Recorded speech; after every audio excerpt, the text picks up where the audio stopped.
وقال النبي صلى الله عليه وسلم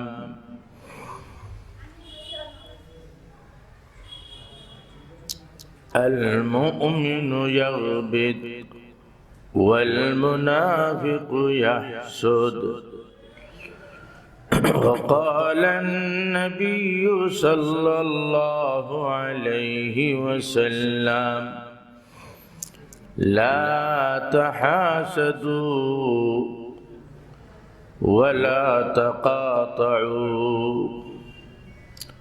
ولا تباغضوا ولا تدابروا وكونوا عباد الله إخوانا.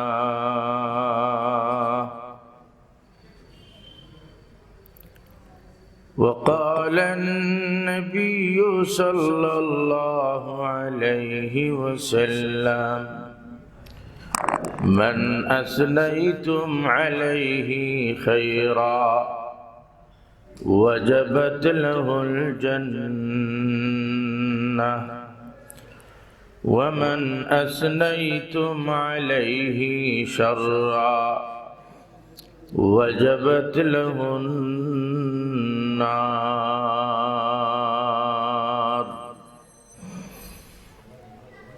صدق الله العظيم وصدق رسوله النبي الكريم ونحن على ذلك من الشاهدين والشاكرين والحمد لله رب العالمين.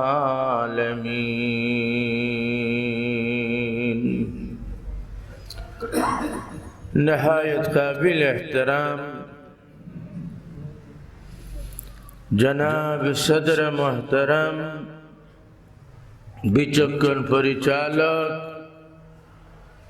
উপস্থিত হযরত উলামায়ে কেরাম, শ্রদ্ধা মুরব্বিয়ান, যুবক ভাইরা, পর্দার আড়ালে শ্রবণরত মা বোনেরা সহ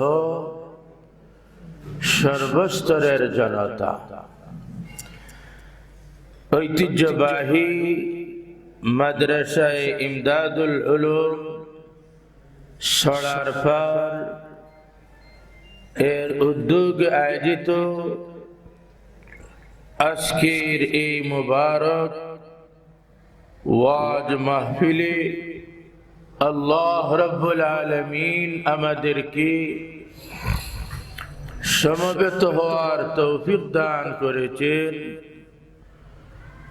তাই আল্লাহর কৃতজ্ঞতায় সব দিল খুলে মহব্বতের সাথে আওয়াজ তুলে একসাথে বলি আলহামদুলিল্লাহ। হাজিরিনে কেরাম, আমি আপনাদের সামনে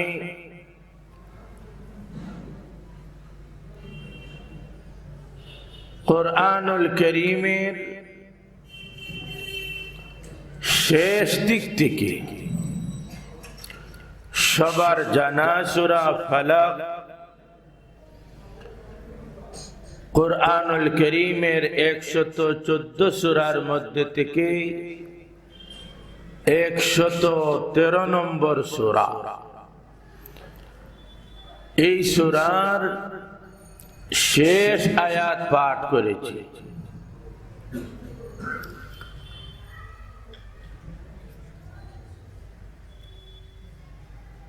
যদি আল্লাহ রাব্বুল আলামিন তৌফিক দান করেন,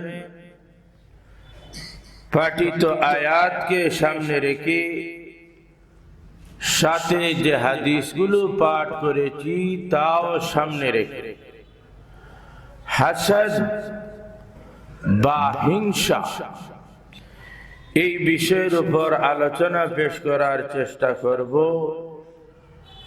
আল্লাহ যেন সঠিকভাবে বলা, সঠিকভাবে শোনা সেই অনুযায়ী আমল করা, এই তৌফিক আমাদের সকলকে দান করেন। আওয়াজ তুলে বলি আমিন।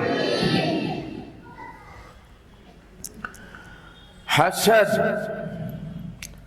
আরবি শব্দ, যার বাংলা হলো হিংসা। হিংসা এটা হলো মানুষের দিলের মধ্যে খারাপ যা বৈশিষ্ট্য রয়েছে এর মধ্যে থেকে অন্যতম একটা বৈশিষ্ট্য। মানুষের দিলের মধ্যে খারাপ বৈশিষ্ট্য যা রয়েছে এর মধ্যে থেকে 10টা হলো বেশি শক্তিশালী, 10টা থেকে হলো আবার 3টা, এই 3টা হলো আরো বেশি শক্তিশালী, আরো মারাত্মক। এই 3টার 1 নম্বর হলো অহংকার, 2 নম্বর হলো লোভ, 3 নম্বর হলো হিংসা। তাহলে হিংসার পরিচয় আমাদের সামনে আসলো ঠিকানাগত দিক দিয়ে। হিংসার স্থান মানুষের চক্ষু নয়, হিংসার স্থান মানুষের কান নয়, হিংসার স্থান মানুষের হাত নয়। এইভাবে বাইরের কোন অঙ্গ প্রত্যঙ্গ হিংসার স্থান নয়। হিংসার স্থান হলো মানুষের দিল, এটা মানুষের দিলের ভিতরে থাকে। দিল হলো সর্বাঙ্গের রাজা, এটা হলো সর্বাঙ্গের পরিচালক। নবী সাল্লাল্লাহু আলাইহি ওয়াসাল্লাম এটা বুঝাইতে বলেন এক হাদিসে, আলা ইন্না ফিল জাসাদি মুদগাহ ইযা সালুহাত সালুহাল জাসাদু কুল্লুহু ওয়া ইযা ফাসাদাত ফাসাদাল জাসাদু কুল্লুহু আলা ওয়া হিয়াল কলব। আমার উম্মতরা শোনো, মানুষের দেহের মধ্যে রয়েছে একটা গোশতের টুকরা, যদি এটা ঠিক হয়ে যায় তাহলে পুরা মানুষ ঠিক। যদি এই গোশতের টুকরা নষ্ট হয়ে যায় তাহলে পুরা মানুষটা হয়ে যায় নষ্ট। এই ঠিক হওয়া আর নষ্ট হওয়া চিকিৎসা শাস্ত্রের আলোকে নয়, বরং এটা ধর্মীয় দৃষ্টিতে ঠিক হয়ে যাবে যদি দিল ঠিক হয়ে যায়, অর্থাৎ তার সব আমল হয়ে যাবে। এই গোশতের টুকরা যদি নষ্ট হয়ে যায় তাহলে এই ব্যক্তি নষ্ট হয়ে যাবে, অর্থাৎ তার সব আমল নষ্ট হয়ে যাবে।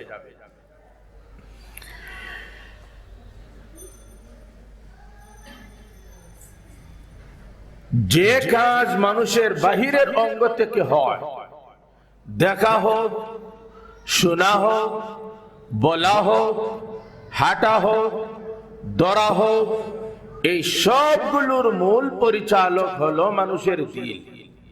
দিল যখন বলে চক্ষুকে তুমি দেখো, তখন চক্ষু দেখে। যদি বলে ডানে দেখো, তাহলে ডানে দেখে।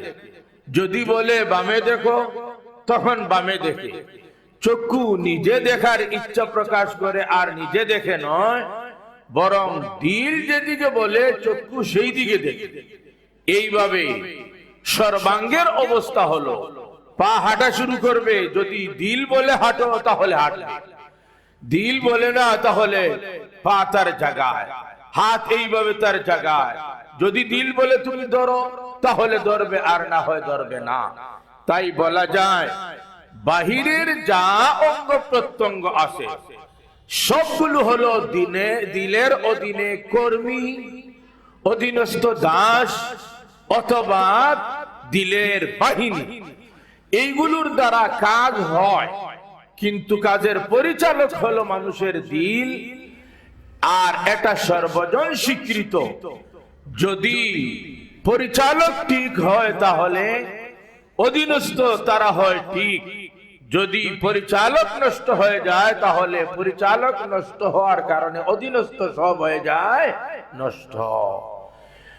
যখন দিল হলো সর্বাঙ্গের রাজা, এটা হলো সর্বাঙ্গের পরিচালক। এটা নষ্ট হয়ে গেলে সর্বাঙ্গ নষ্ট, এটা ঠিক হয়ে গেলে সর্বাঙ্গ ঠিক। অর্থাৎ দিলের ভিতরে যে বৈশিষ্ট্যগুলো রয়েছে ওইগুলো যদি খারাপ আর শক্তিশালী হয়ে যায় তাহলে তার থেকে শুধু খারাপ কর্মই প্রকাশ পাবে। মানুষের দিলের ভিতরে ভালো কিছু বৈশিষ্ট্য রয়েছে, এগুলো যদি শক্তিশালী হয় তাহলে তার থেকে শুধু ভালো কাজই প্রকাশ পাবে।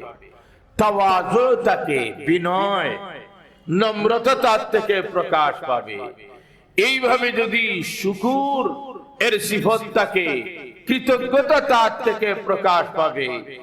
এই ভালো বৈশিষ্ট্যগুলো দিলে থাকে তাহলে ভালো কাজ প্রকাশ পাবে। আর খারাপ বৈশিষ্ট্য যেগুলো রয়েছে এগুলো যদি প্রকাশ পায় তাহলে মানুষ থেকে শুধু কুকর্ম, খারাপ কাজ প্রকাশ পায়। এই খারাপ কুবৈশিষ্ট্যের মধ্যে থেকে অন্যতম একটা বৈশিষ্ট্যের নাম হলো, আগে বলেছি, হাসাদ, যার বাংলা নাম হলো হিংসা, যার স্থান হলো, ঠিকানা হলো মানুষের দিল। এই হিংসা এটা জন্ম নেয়, এটা সৃষ্টি হয়, তার পিছনে কারণ হয় প্রথম মানুষের ইচ্ছা বিরোধী কোনো কাজ যখন ঘটে তখন মানুষের রাগ উঠে। মনের চাহিদা একটা ঘটে গেল আরেকজনের কাছ থেকে, তার মনের উল্টা কাজ, তখন তার রাগ উঠে।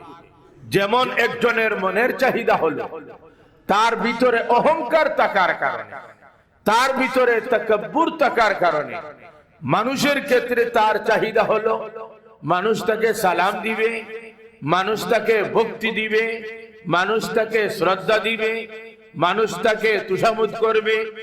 এইগুলো মানুষ থেকে তার পাওয়া ছাওয়া আশা হয়ে থাকে, তার ভিতরে অহংকার থাকার কারণে।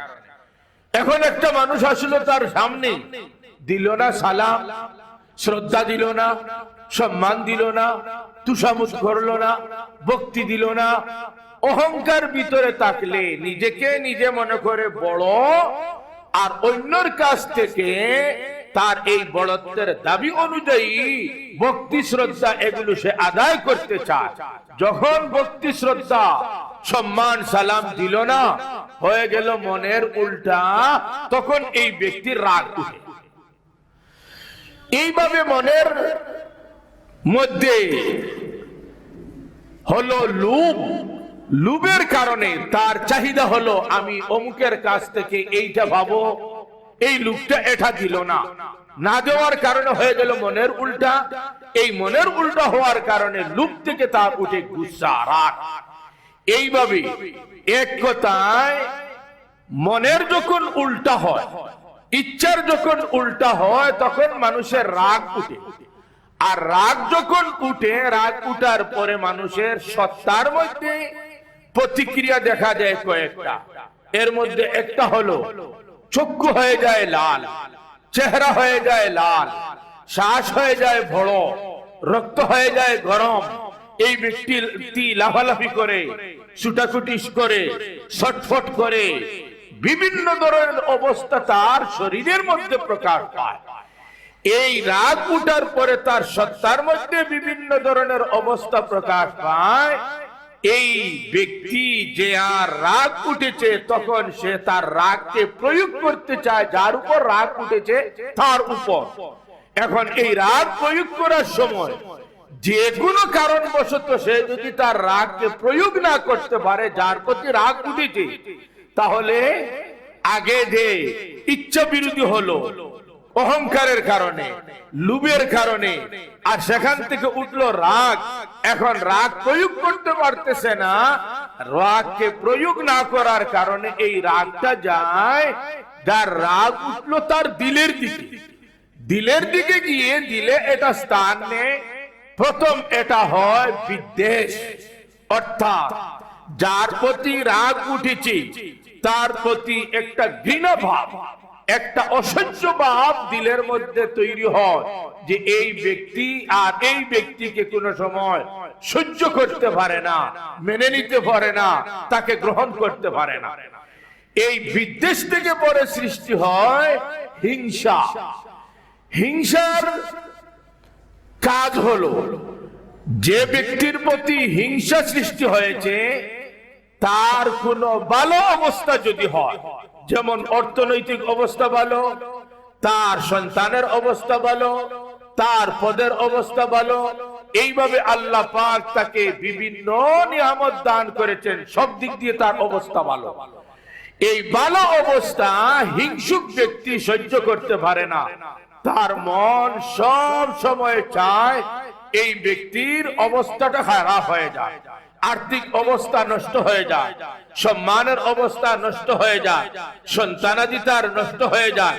এইভাবে যত নিয়ামত আল্লাহ তাকে দিয়েছেন সবগুলো হাতছাড়া হয়ে যাক, নষ্ট হয়ে যাক, এই ব্যক্তি ক্ষতিগ্রস্ত হোক, এই ব্যক্তি ধ্বংস হোক, এই চাহিদা সব সময় তাকে হিংসুকের দিলের ভিতরে। এই যে আরেকজনের ক্ষতির চাহিদা সব সময় দিলের ভিতরে থাকা, এই অবস্থাটার নাম হলো হিংসা। এই অবস্থার নাম কি?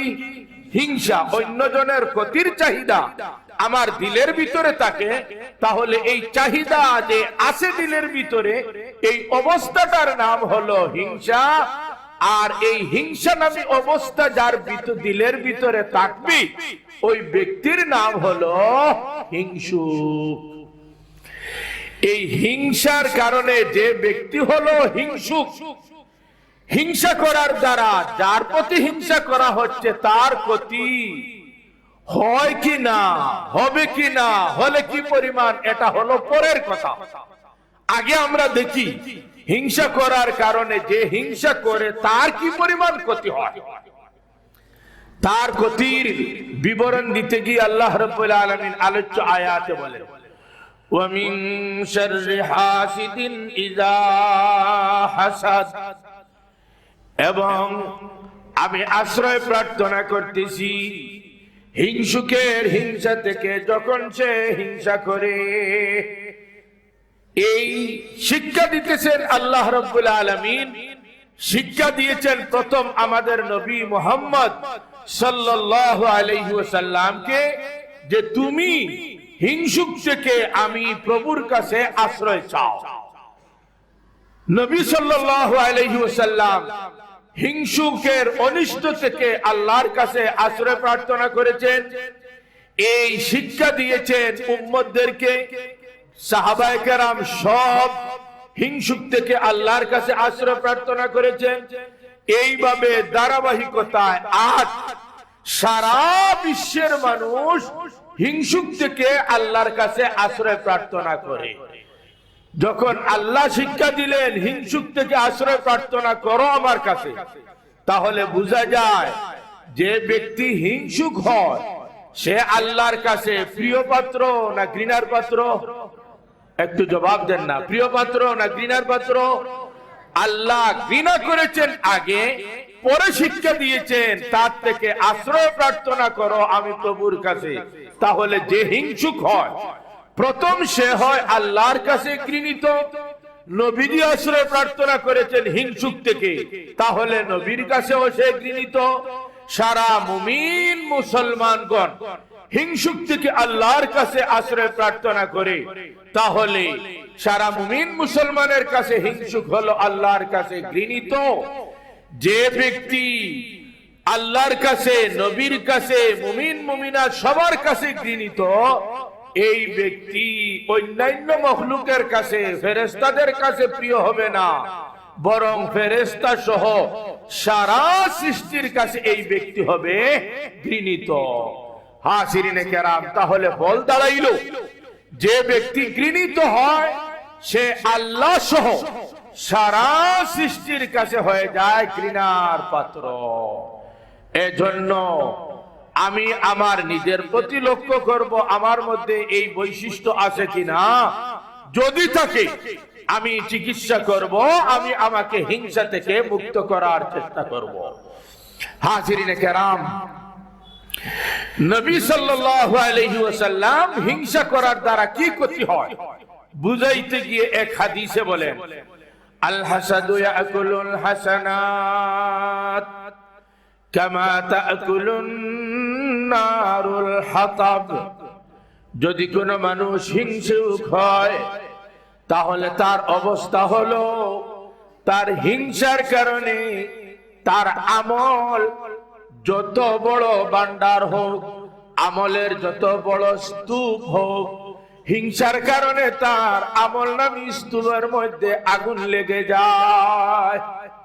যেমন ভাবি কাঠে আগুন লাগলে আর কাঠ থাকে না, সব জ্বলে শেষ হয়ে যায়। আমলের স্তূপে হিংসার আগুন যদি লাগে তাহলে এই ব্যক্তির আমল আর শেষে থাকে না, সব হিংসা জ্বালিয়ে ধ্বংস করে দে। নামাজ নামী আমল আছে, রোজা নামী আমল আছে, হজ নামী আমল আছে, যাকাত নামী আমল আছে। যত ধরনের যত আমল উন্নত মানের হোক, স্বাভাবিক হোক, সব হিংসার কারণে ধ্বংস হয়ে যায়, নষ্ট হয়ে যায়। লাকড়ির মধ্যে মনে করেন লুয়া লাকড়ি একটা লাকড়ির নাম, গামারি লাকড়ি আরেকটা লাকড়ির নাম, সেগুন কাঠ আরেকটা লাকড়ি আরেকটা কাঠের নাম। ভালো ভালো কাঠ সেগুন কাঠই মনে করেন ফাইল করে খুব ভালোভাবে স্তূপ করে রাখা হলো এক জায়গায়। ঘটনাক্রমে যেভাবেই হোক স্তূপের মধ্যে আগুন লেগে গেল সেগুন কাঠের। এখন ভালো কাঠ হওয়ার কারণে আগুন লাগার পরেও সেগুন কাঠ তার অবস্থায় ঠিক থাকবে না জ্বলে যাবে? জ্বলে যাবে। নবীজি বলেন যত বড় আমলদার হোক যদি সে হিংসুক হয় তাহলে হিংসার কারণে যেমন ভাবে কাঠে আগুন লাগলে আগুন সব কাঠকে জ্বালিয়ে ভস্ম করে দেয়, হিংসার আগুন এইভাবে মানুষের সব আমলকে ধ্বংস করে দেয়। হাজিরিনে কেরাম, এজন্য নবীজি আরেক হাদিসে বলেন, আল মুমিনু ইয়াগবিত ওয়াল মুনাফিকু ইয়াহসুদ। মুমিনের বৈশিষ্ট্য হলো গিবতা করা, আর মুনাফিকের বৈশিষ্ট্য হলো হিংসা করা। গিবতা বাংলা ভাষায় তার অনুবাদ হয় ঈর্ষা, আর ঈর্ষার অর্থ হলো একজনের ভালো অবস্থা দেখে দর্শক বা শ্রোতা দেখলো বা শুনলো আরেকজনের ভালো অবস্থা, তখন সে মনে মনে বলল, আল্লাহ তাকে নিয়ামত দিয়েছো, যা শুনলাম, নিয়ামত দিয়েছো তাকে, যা দেখলাম আমার কাছে খুব ভালো, আল্লাহ আমার মন চায় তার নিয়ামত এটা তার জায়গায় রাখো, আর না হয় আরো বাড়াও।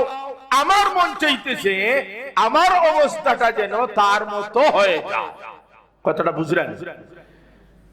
ভালো অবস্থা দেখে এই কামনা করা, যার ভালো অবস্থা তার অবস্থা জায়গায় থাকবে অথবা আরো ভালো হবে, আমার অবস্থাটা যেন তার মতো ভালো হয়ে যায়, এই কামনার নাম হলো ঈর্ষা। ঈর্ষা আর হাসাদের মধ্যে পার্থক্য হলো, হাসাদ অন্যের ক্ষতি চায়, আর ঈর্ষা অন্যের ক্ষতি চায় না, বরং অন্যর মতো ভালো অবস্থা হওয়ার কামনা হয়।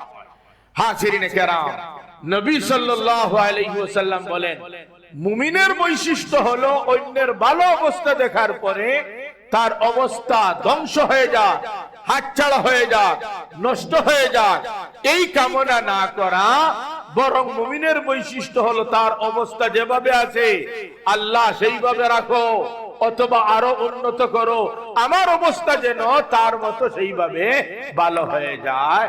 এমন বলা, এমন করা, এটা প্রশংসনীয়, এটা হলো মুমিনের বৈশিষ্ট্য। নবীজি হাদিসের দ্বিতীয়াংশ বলেন, ওয়াল মুনাফিকু ইয়াহসুদ। মুনাফিকের বৈশিষ্ট্য হলো একজনের ভালো অবস্থা দেখার পরে এটা সহ্য করতে না পারা, মনে মনে এই কামনা করা তার অবস্থা যেন ধ্বংস হয়ে যায়, সে যেন নষ্ট হয়ে যায়। হাজিরিনে কেরাম, নবী সাল্লাল্লাহু আলাইহি ওয়াসাল্লাম আরেক হাদিসে বলেন, লা তাহাসাদু। হে আমার উম্মতরা, পরস্পর তোমরা হিংসা করবে না। একজনের অবস্থা দেখলে ভালো, তার অবস্থা নষ্ট হয়ে যাক, খারাপ হয়ে যাক, সে ধ্বংস হয়ে যাক, এটা তোমরা করবে না, এটা ঠিক নয়। হাজিরিনে কেরাম, যদি একটা মানুষ হিংসা করে, তাহলে এই হিংসা থেকে ইমাম গাজ্জালী রহমতুল্লাহ আলাইহি বলেন, হিংসার কারণে তার থেকে গুনাহ হবে চক্ষুর দ্বারা, কানের দ্বারা, জবানের দ্বারা, হাতের দ্বারা, পায়ের দ্বারা, সর্বাঙ্গের দ্বারা কতটা হবে বিবরণ দিয়ে এক পর্যায়ে বলেন কয়েকটা বড় বড় গীবত হতে পারে, পরনিন্দা, কুটনামি, চুগলখুরি হতে পারে হিংসার কারণে। এছাড়া হিংসা এটা মানুষের দিলে এমন এমন একটা খারাপ বৈশিষ্ট্য যে এটা থেকে অসংখ্য গুনাহ মানুষ থেকে হতে পারে। এখন যদি সর্বাঙ্গের দ্বারা গুনাহ হয়, অসংখ্য গুনাহ হয়, এই ব্যক্তি গীবত করে, মানুষের নিন্দা করে, তার অসাক্ষাতে চুগলখুরি করে, বিভিন্ন ধরনের কুকর্ম, তাহলে এই ব্যক্তি কথায় মানুষের কাছে খারাপ, কাজে মানুষের কাছে খারাপ, গীবত করে খারাপ, চুগলখুরি করে খারাপ, সব কুকর্ম করে মানুষের কাছে সে হয়ে গেল খারাপ। বলেন না, এই ব্যক্তি মারা গেলে মানুষ তার সম্পর্কে খারাপ বলবে না ভালো বলবে? যেহেতু সে করেছে খারাপ, মারা যাওয়ার পরে মানুষ বলবে তার সম্পর্কে খারাপ খারাপ খারাপ। যদি মানুষ বলে মারা যাওয়ার পরে একটা মানুষ সম্পর্কে খারাপ খারাপ, তাহলে নবী সাল্লাল্লাহু আলাইহি ওয়াসাল্লাম এক হাদিসে বলেন, মান আসনাইতুম আলাইহি খায়রা ওয়াজাবাত লাহুল জান্নাহ ওয়া মান আসনাইতুম আলাইহি শাররা ওয়াজাবাত লাহুন নার। কোন মানুষ মারা যাওয়ার পরে মানুষ যদি বলে খারাপ খারাপ, তাহলে নবীজি বলেন ওই ব্যক্তির উপর জাহান্নাম ওয়াজিব হয়ে যাবে। জোরে বলি নাউজুবিল্লাহ। হিংসুক হওয়ার কারণে কর্ম হয় খারাপ, আর কর্ম খারাপ হলে ব্যক্তি হয়ে যায় মানুষের কাছে নিন্দনীয়, আর নিন্দনীয় মারা যাওয়ার পরে হলে নবীজি বলেন এই ব্যক্তির উপর জাহান্নাম ওয়াজিব হয়ে যায়। অতএব আমরা হিংসা ছাড়ার মাধ্যমে মানুষের সাথে দুর্ব্যবহার করা এটা ছাড়বো, এর বিরোধী আমরা সুচরিত্র, সু আখলাকে, চরিত্রবান, আখলাকবান হব। নবী সাল্লাল্লাহু আলাইহি ওয়াসাল্লাম একজন সাহাবী সম্পর্কে প্রশংসা করে বলতেছেন সামনে যে সমস্ত সাহাবায়ে কেরাম তাদের কাছে, তোমরা এখন দেখবে কিছু সময়ের ভিতরে একটা লোক আসতেছে, এই লোকটা হলো জান্নাতি। সামনে যারা বসা এরা অপেক্ষায়। নবীজি আগে বললেন একজন লোক আসতেছে, যে লোকটা আসতেছে সে হলো জান্নাতি। কে আসে আমরা দেখি। নবীজি যখন বলেছেন এই ব্যক্তি জান্নাতি, তাহলে যেই আসবে জান্নাতি লোক আসবে, আমরা জান্নাতি মানুষটাকে দেখবো, জান্নাতি লোকটাকে দেখবো। একটু পরে দেখা যায় একজন লোক এসেছেন, তারা বুঝতে পারলেন এই ব্যক্তি সম্পর্কে নবীজি জান্নাতের সুসংবাদ দিয়েছেন। আরেকদিন এইভাবে নবীজি বলেন একটা লোক তোমাদের সামনে আসবে, এই লোকটা হলো জান্নাতি। একটু পরে লোক এসেছে, দেখা যায় গত যে ব্যক্তি ওই ব্যক্তি আবার। নবীজি আরেকদিন এইভাবে বলেন জান্নাতি একটা লোক আসবে, দেখা যায় তৃতীয় দিনও ওই আগের 2 দিনের মতো, তৃতীয় দিনও ওই ব্যক্তি। একজন সাহাবীর মনে খুব আগ্রহ সৃষ্টি হলো। বারবার নবীজি একটা ব্যক্তি সম্পর্কে বললেন জান্নাতি জান্নাতি জান্নাতি। কোন আমলের কারণে এই অবস্থা, এই মর্যাদা সে লাভ করলো? দুনিয়াতে থাকা অবস্থায় জান্নাতের সুসংবাদ। এই লোকটার আমল সম্পর্কে অবগত হওয়ার প্রয়োজন। যদি অবগত হওয়া যায়, যদি জানা যায়, তাহলে আমি এই আমল করব, আমিও এই আমলের মাধ্যমে জান্নাতি হব।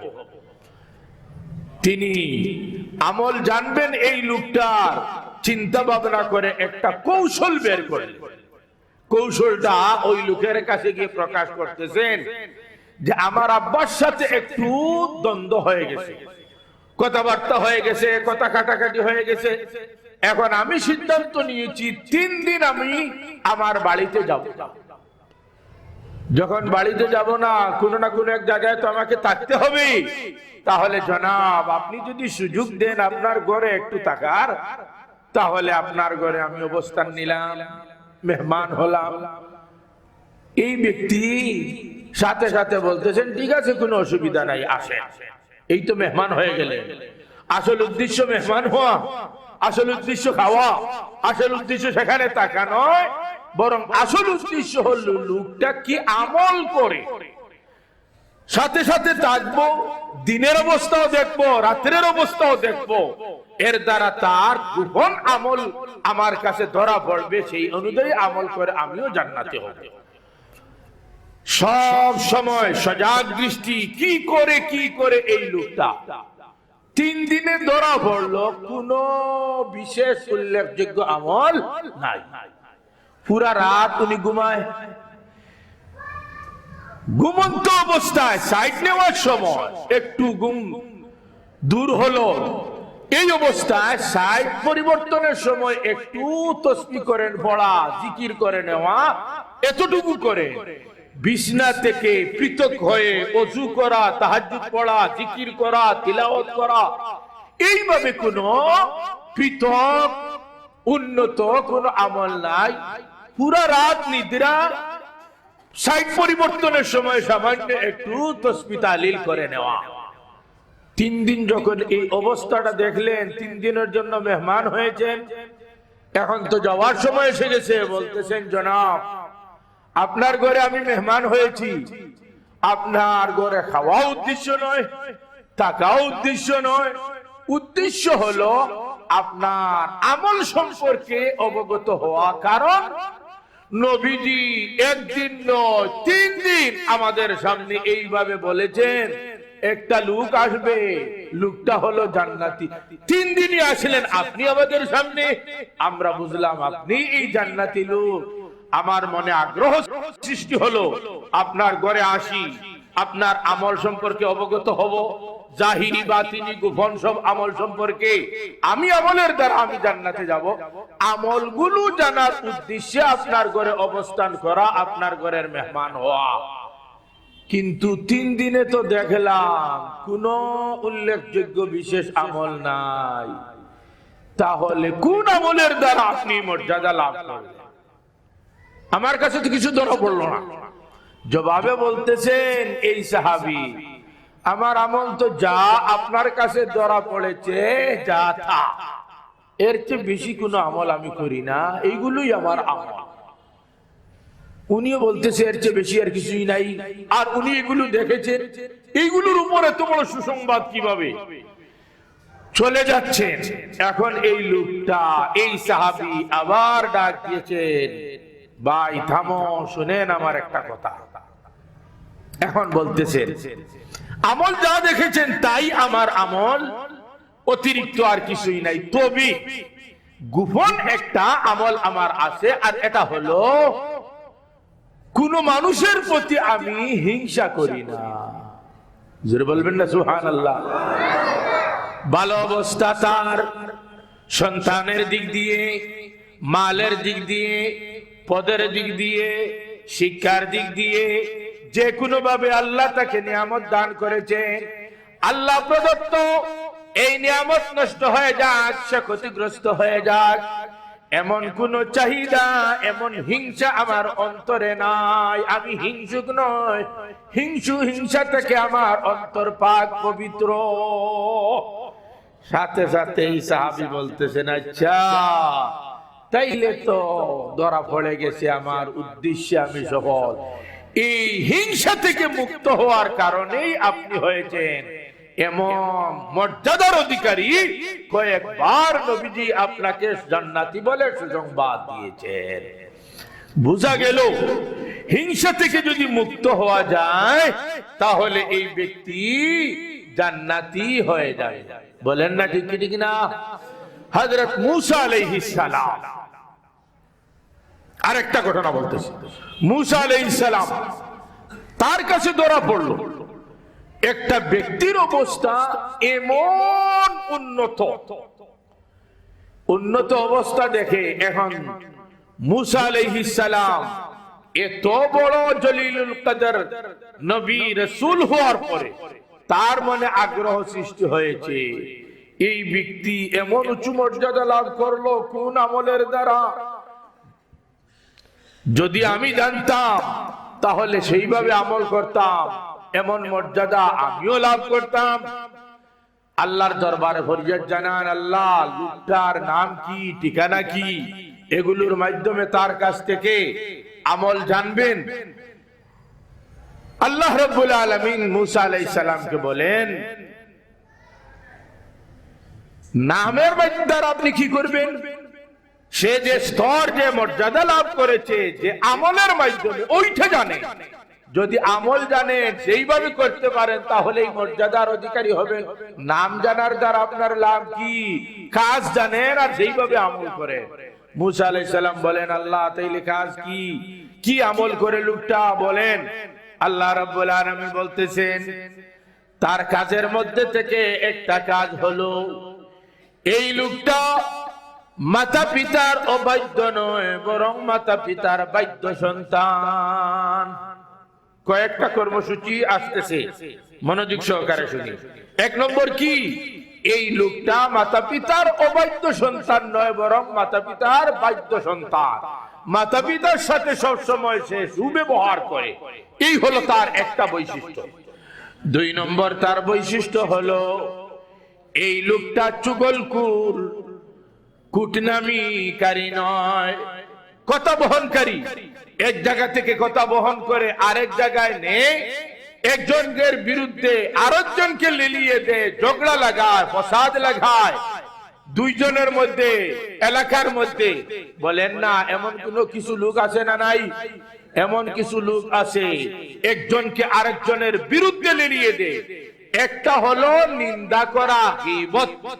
এটা হলো শুধুমাত্র একজনের অসাক্ষাতে এমন কথা বলা, যদি সাক্ষাতে এই কথাটা বলা হয় তাহলে সে দুঃখিত হবে, মেনে নিবে না। এর নাম হয় পরনিন্দা বা গীবত।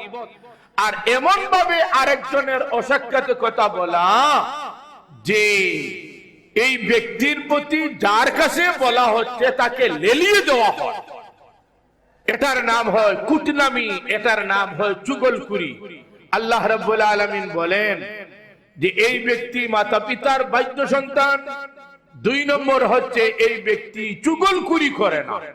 তিন নম্বর হচ্ছে এই ব্যক্তি হিংসুক নয়, হাসাদ তার ভিতরে নাই। হাসাদ না থাকার কারণে, চুগলখুরি না থাকার কারণে, মাতা পিতার বাধ্য সন্তান হওয়ার কারণে ব্যক্তি এমন উঁচু মর্যাদা লাভ করেছে, মুসা আলাইহিস সালামের মতো একজন নবী রাসূল হয়ে তিনি বলতেছেন, আমিও তার মতো মর্যাদা লাভ করতে চাই।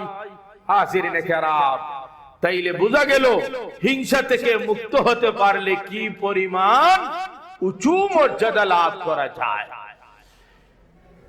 যদি হিংসা থেকে মুক্ত হওয়া যায় তাহলে এই ব্যক্তির কথায়, কাজে, মানুষের সাথে আচরণে খারাপ ব্যবহার প্রকাশ পাবে না, ভালো ব্যবহার প্রকাশ পাবে। আর যখন ব্যক্তির ব্যবহার হয়ে যাবে অন্যের সাথে ভালো, ওই ব্যক্তি হয়ে যাবে মানুষের কাছে প্রশংসনীয়। আর যখন প্রশংসনীয় হবে একটা মানুষ, মারা যাওয়ার পরে নবী সাল্লাল্লাহু আলাইহি ওয়াসাল্লাম বলেন, যার প্রশংসা করা হয় মারা যাওয়ার পরে তার উপর জান্নাত হয়ে যায় ওয়াজিব। আগে পাওয়া গেল হিংসা করলে লাশ ঠিকানা জাহান্নাম, আর এখন পাওয়া গেল ব্যবহার ভালো হয়, হিংসা মুক্ত একজন মানুষ হয়, তাহলে তার লাশ ঠিকানা হয় জান্নাত। অতএব আমরা হিংসা মুক্ত হব আর মানুষের সাথে ভালো ব্যবহার করার চেষ্টা করব।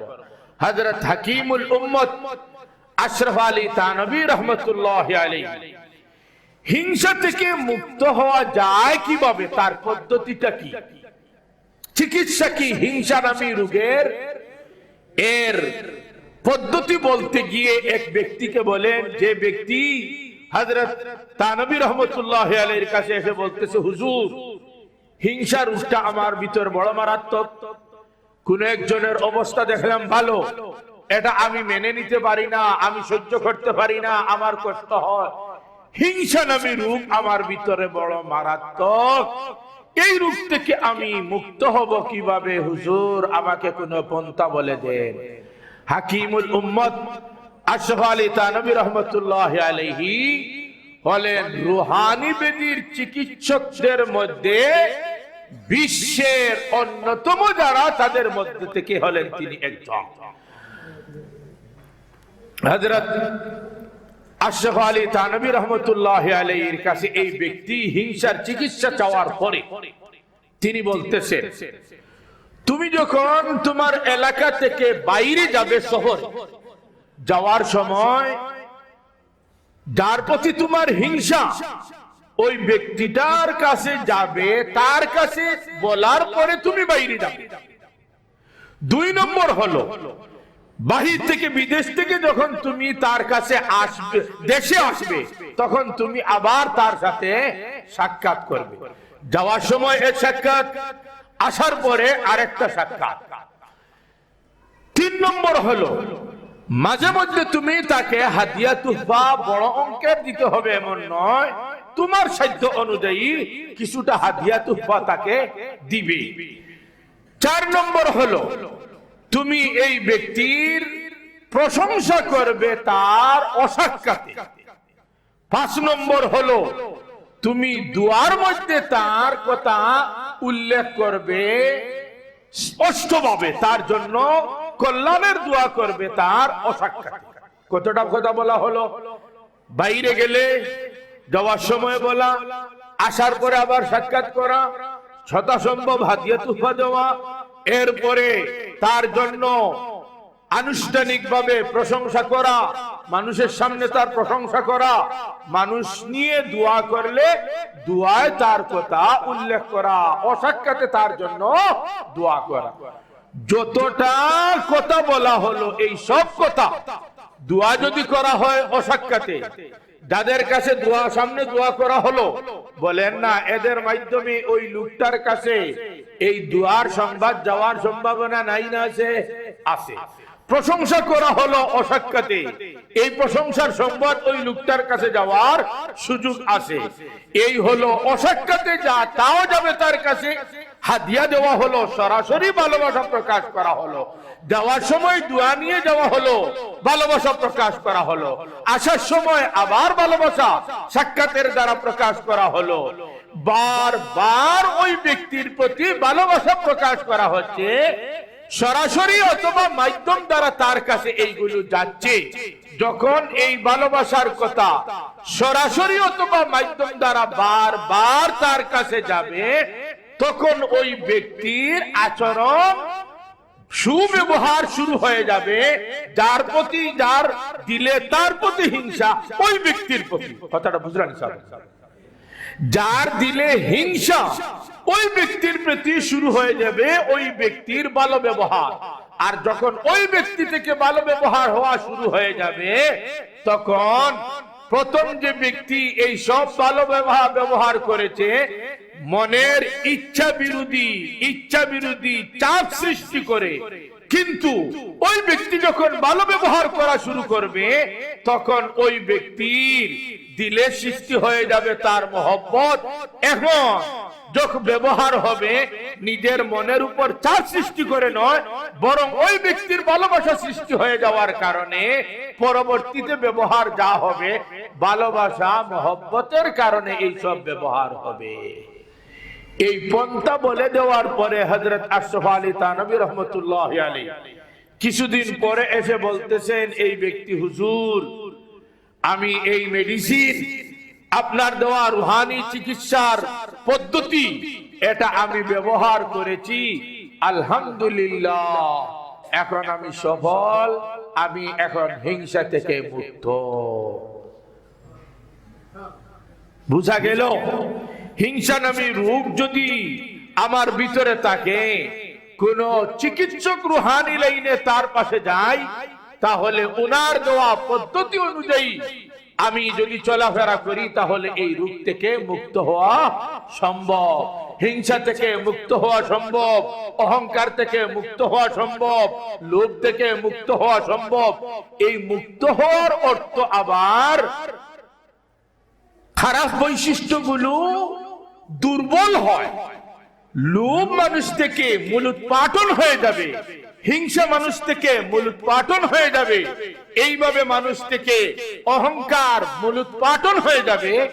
এটা কখনো হয় না, বরং এই সমস্ত খারাপ বৈশিষ্ট্যের বিরুদ্ধে চেষ্টা সাধনা যদি অব্যাহত রাখা হয়, চালিয়ে যাওয়া হয়, তাহলে এই বৈশিষ্ট্যগুলো দুর্বল হয়। যদি সাধনা ছেড়ে দেওয়া হয় তাহলে চরম শক্তিশালী হয়ে মানুষকে ধ্বংস করে ফেলে। হাজিরিনে কেরাম, আমরা হিংসার বিরুদ্ধে সাধনা করব যেভাবে হযরত আশরাফ আলী থানভী রাহমাতুল্লাহি আলাইহি বলেছেন, যার প্রতি হিংসা হাদিয়া দেওয়ার চেষ্টা করব, বাইরে গেলে তাকে বলে যাব, আসলে আবার বলবো, দোয়া করব তার অসাক্ষাতে, এইভাবে তার প্রশংসা করব তার অসাক্ষাতে। এর মাধ্যমে হিংসা থেকে মুক্ত হওয়া সম্ভব হবে। আরেকটা জেনারেল নিয়ম হলো হযরত মুশাহিদ বাইম্পুরী রাহমাতুল্লাহি আলাইহি সহ আর অনেকের কথা, হিংসা সম্পর্কে যত ক্ষতির বর্ণনা রয়েছে হাদিস, আয়াত এবং ঘটনা, ওইগুলো স্মরণ করা আর ওই ক্ষতিগুলোর কথা নিজের মনকে বুঝাইতে থাকা। বুঝানোর পদ্ধতিটা হবে নির্দিষ্ট একটা জায়গা, নির্দিষ্ট একটা সময়, নির্দিষ্ট জায়গায় নির্দিষ্ট সময় চক্ষু বন্ধ করা, আর এই অবস্থায় নিজের মনকে নিজে সম্বোধন করে, আগে যে বলেছি আয়াত অথবা হাদিস অথবা ঘটনা, হিংসার সাথে নিন্দনীয়, হিংসার নিন্দা বর্ণনাকারী আয়াত, হাদিস এবং ঘটনা, এইগুলো নিজের মনকে বুঝাইতে থাকা। যদি তুমি হিংসা করো এই হবে ক্ষতি তোমার, আয়াতে যেটা বর্ণনা রয়েছে, যদি তুমি হিংসা করো এই হবে তোমার ক্ষতি, যেটা হাদিসে বর্ণনা এসেছে, যদি তুমি হিংসা করো এই হবে তোমার ক্ষতি, যেটা ঘটনায় বর্ণনা রয়েছে। এইগুলো মনকে উপস্থিত করে চক্ষু বন্ধ অবস্থায় নির্দিষ্ট জায়গায় বসে বসে যদি করা হয়, তাহলে এর প্রভাব দিলের উপর পড়বে, আর পড়তে পড়তে আস্তে আস্তে এই ব্যক্তি এক সময় হিংসা নামী রূপ থেকে মুক্ত হয়ে যাবে। হাজিরিনে কেরাম, নির্দিষ্ট স্থান হওয়ার প্রয়োজন কেন? সাধনা, নিজের পরিবর্তন ঘটানোর জন্য। এটা হলো কৌশল, এটা হলো পন্থা। এই পন্থা বলতে বলেছি নির্দিষ্ট একটা জায়গায় বসা। নির্দিষ্ট জায়গায় বসার প্রয়োজন কেন হয়? নির্দিষ্ট জায়গায় বসার প্রয়োজন হয় নিত্য নতুন জায়গা যদি হয়, তাহলে দৃশ্য আসে নতুন, আর নতুন দৃশ্য আসলে এটার প্রভাব পড়ে যায় চক্ষুর মাধ্যমে দিলের উপর, আর এটা থেকে অন্যমনস্কতা সৃষ্টি হয়ে যায়। যেমন আপনি নতুন এক মসজিদে গেলেন, নতুন এক ঘরে গেলেন, এই ঘরের টাইলস দেখলেন নতুন, কারুকার্য দেখলেন নতুন, গ্রিল দেখলেন নতুন, বাতি দেখলেন নতুন। এই সবটা নতুন হওয়ার কারণে আপনার চক্ষুতে ধরা পড়েছে, আপনি গভীর ভাবে তাকাইতেছেন। পুরাতন ঘর যদি হয় তাহলে আমি এটা আগে দেখেছি, আবার নতুন ভাবে দেখার কোনো প্রয়োজন নাই। সাধনার সময় সুনির্দিষ্ট জায়গায় বসার প্রয়োজন হলো এজন্য যে নিত্য নতুন দৃশ্য সামনে এসে অন্যমনস্কতার সৃষ্টির সুযোগ যাতে না হয়। হাজিরিনে কেরাম, এজন্য নির্দিষ্ট একটা স্থানে বসা, এটা হলো নিয়ম। 2 নম্বর হলো চক্ষু বন্ধ করা। চক্ষু বন্ধ করার প্রয়োজন কেন? চক্ষু বন্ধ করার প্রয়োজন হলো চক্ষুর সাথে মনের সম্পর্ক হলো এত গাঢ়, চক্ষু যদি দৌড়তে থাকে তাহলে মনও দৌড়তে থাকে, চক্ষু যদি স্থির হয়ে যায় তাহলে মনও স্থির হয়ে যায়। উদাহরণস্বরূপ মনে করেন কোন বস্তু হারিয়ে গেল পাওয়ার জন্য, এখন চেষ্টা করতেছেন, কিন্তু কোন জায়গায় রাখছেন এটা স্মরণ হচ্ছে না। কোথায় রাখলাম চিন্তা করতে করতে আস্তে আস্তে দেখা যায় অটো এক সময় চক্ষু বন্ধ হয়ে যায়। এমন হয় কি হয় না? কোন জায়গায় রাখলাম চক্ষু বন্ধ হয়ে যায়। চক্ষু বন্ধ হয় কেন? খোলা অবস্থায় মন যেভাবে চঞ্চল থাকে, চক্ষু বন্ধ অবস্থায় মন এইভাবে চঞ্চল থাকে না, বরং মন হয়ে যায় শান্ত। আর মন যখন শান্ত হয় তখন যেদিকে মনকে ছাড়া হয় তখন ওই দিকে যেভাবে শক্ত কাজ করে, চঞ্চল অবস্থায় সেইভাবে মন কাজ করে না। এজন্য ধ্যানে বসার উদ্দেশ্যে, ধ্যানকে শক্তিশালী করার উদ্দেশ্যে চক্ষুকে বন্ধ করতে হবে। চক্ষু যদি বন্ধ করা হয় তাহলে এই সময় ধ্যান জমে আসে। আর ধ্যান জমা অবস্থায় মনকে যদি বোঝানো হয় তুমি হিংসুক হও, এই হবে তোমার শাস্তি। যদি হিংসা ছাড়তে পারো এই হবে তোমার পুরস্কার। মন এটাকে গ্রহণ করবে আর এইভাবে ডালতে থাকা হয় নিয়মতান্ত্রিক ভাবে। দৈনিক একবার সকালে বিকালে হিসাব নেওয়া কতটুকু আমি সফল হলাম, এইভাবে পরের দিন আবার সকালে নিজেকে বুঝানো, বিকালে আবার হিসাব নেওয়া কতটুকু সফল হলাম, এইভাবে করতে থাকা। আস্তে আস্তে আস্তে আস্তে মনের মধ্যে এই ধ্যানের চাপ পড়বে। হিংসা বা যে রোগী রয়েছে নিজের দিলের ভিতরে, এটা আস্তে আস্তে দূর হতে থাকবে। হাজিরিনে কেরাম, হিংসার দ্বারা ক্ষতি ইমাম গাজ্জালী রহমতুল্লাহ আলাইহি বলেন এত বেশি, কোন সময় হিংসার কারণে চুগলখুরি হবে, কোন সময় গীবত হবে, কোন সময় গালি বের হবে, কোন সময় জাদু করা মতো কুকর্ম হবে।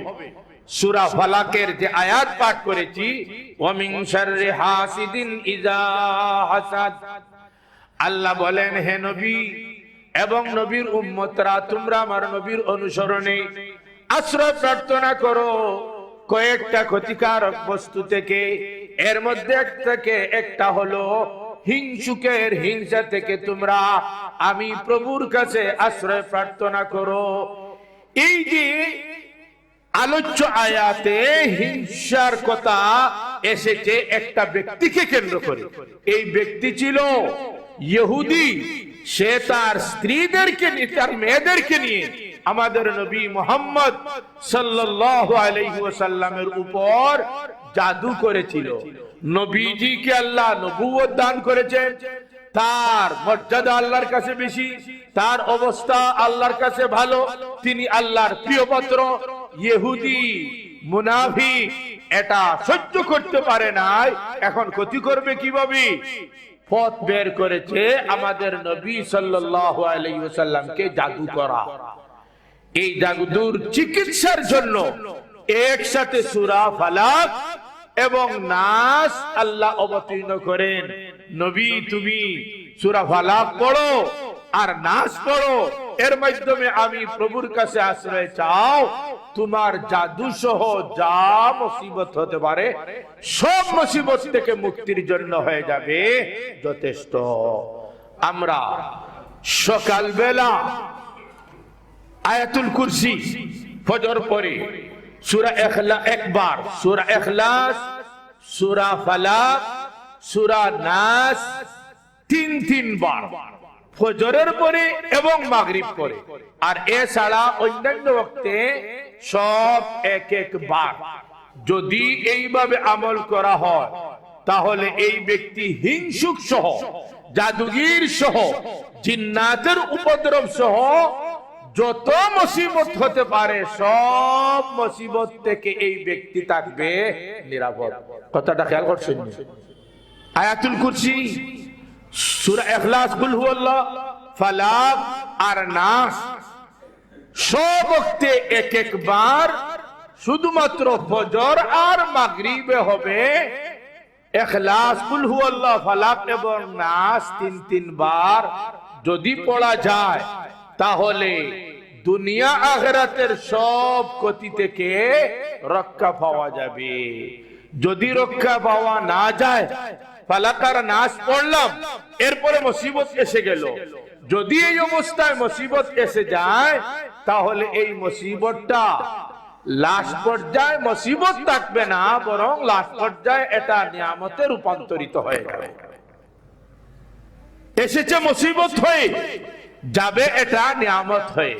হযরত ইব্রাহিম আলাইহিস সালামের উপর এসেছে আগুনের মুসিবত, শেষে আগুন থাকছে না বাগান হয়ে গেছে?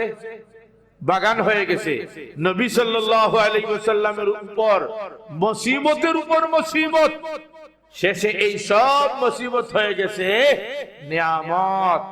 আমরা যদি এইভাবে আমল করি, প্রথম হবে মুসিবত আসবে না, আর যদি এসে যায় তাহলে পরিণতি হবে মুসিবত, মুসিবত থাকবে না, বরং মুসিবত নিয়ামতে রূপান্তরিত হয়ে যাবে। আল্লাহ রাব্বুল আলামিন যেন আমলের তৌফিক আমাকে প্রথম দান করেন, আমরা সকলকে দান করেন, বলি আমিন। আবারও বলি আমিন, আবারও বলি আমিন।